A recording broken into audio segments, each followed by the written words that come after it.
Hello and welcome to Forex Academy, your number one website for Forex and crypto education and analysis.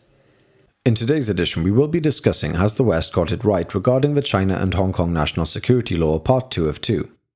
Societies are complex and ever-evolving organisms, and if China is to successfully govern Hong Kong, then it surely has the right to implement changes to laws when it feels the need to do so. After all, other countries do this all the time, and is mostly without criticism, and especially from China, who is fairly agnostic with regards to the governance of other countries. While 27 countries in the West have openly criticized China's new Hong Kong law, 53 other countries have come out in support of the new legislation.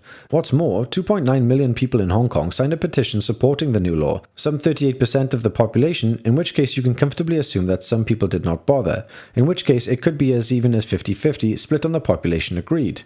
Certainly investors were happy that Hong Kong's stock market surged 1.7% as the bill was introduced. One question which came out was that several accusations from media outlets, including the following, and that many had been paid between $200 and $800 Hong Kong for turning up and protesting. While the United States Black Lives Matter protests were called terrorist by Donald Trump, the protesters who are causing disruption, mayhem, wanton criminal damage, and almost financial ruin for some businesses in Hong Kong were called heroes by the West. So the question is, has the West got this wrong, and do they have the right to tell China how to handle its affairs and make threats of sanctions and tariffs without any real foundation that the new security law in Hong Kong is such a bad thing, especially as a high proportion of residents actually support it? Wouldn't it be more advisable to sit back and watch how the new law is implemented, and look at it from the point of view that action should only be taken should there be proven breaches of human rights and miscarriages of justice amounting from the new law? After all, how could anybody with any common sense accept that China will change the law now that it's actually been implemented? Is it worth risking an economic fallout with China, especially as we are still in the midst of a global pandemic which is crippling economies around the world? Perhaps we need to further analyze some more lessons from history and further statistics before we start trying to push China around. China's percentage of the world's gross domestic product in 1980 was 1%, which was quite staggering when we realized that it had grown to 15% in 2015, and currently in 2020, pre-pandemic, the figure was 18.5%. If growth rates return as expected by the end of 2021, the post-pandemic picture for China's growth path could see it at 30% of the world's GDP between 2030 and 2035, according to an economic modeling by Tsinghua University, Beijing. This is twice as much as the United States and almost identical to the United States and Europe combined, and incidentally that is the same percentage of global GDP China enjoyed in 1820. Some might argue that China expanded so incredibly because of the reverse engineering and copying of other countries' products and stealing intellectual property rights. However, China has moved on and the West is certainly enjoying buying cheaper products as manufactured by China, but China has now become a powerhouse of innovation and is clearly able to hold its own in that front from cars, goods, phones, computer systems, software, medicine, communications technology as prepared by Huawei and other Chinese tech firms. They are also leading designers of infrastructure projects with the best rail system in the world. They own huge banking corporations and leading companies such as Alibaba, JD.com, NetEase, and the danger is that China is about to leave the West in its shadow. All of this happened since the Chinese Communist Party abandoned a large part of its ideology in order to embrace capitalism.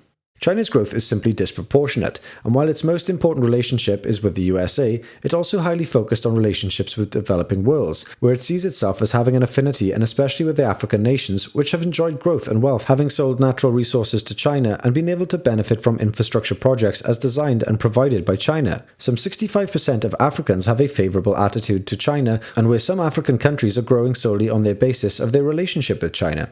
Perhaps another lesson for the West is that in 1970, two-thirds of the global GDP was in the Western world, where 15% of the world's population lives, and only one-third of the developing world, where 85% of the population lived. In 2015, 59% of the world's GDP was accounted for by the developing world, and only 39% of the developed world. And of course, China has its tentacles in all far-reaching corners of the developing world. The West cannot stop China, and it forces China into a situation where tensions become so bad and trust so failing between both sides that the result can be economic fallout of unprecedented magnitude.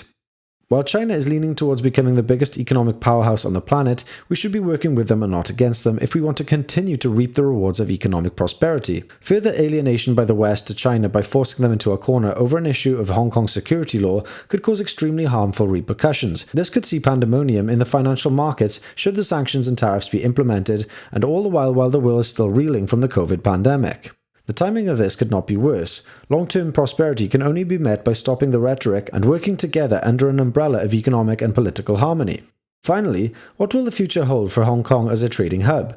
Certainly, there is no imminent risk that the West will abandon the trading opportunities with regard to its important financial center, tourism, import and exports. There should be a full-scale trading crisis with China. The people of Hong Kong are largely seen as victims in the dispute over this new law. If you enjoyed the video, then please like and subscribe and leave a comment down below about anything you would like us to discuss in future, or if you have any questions about this particular video. Have a great day.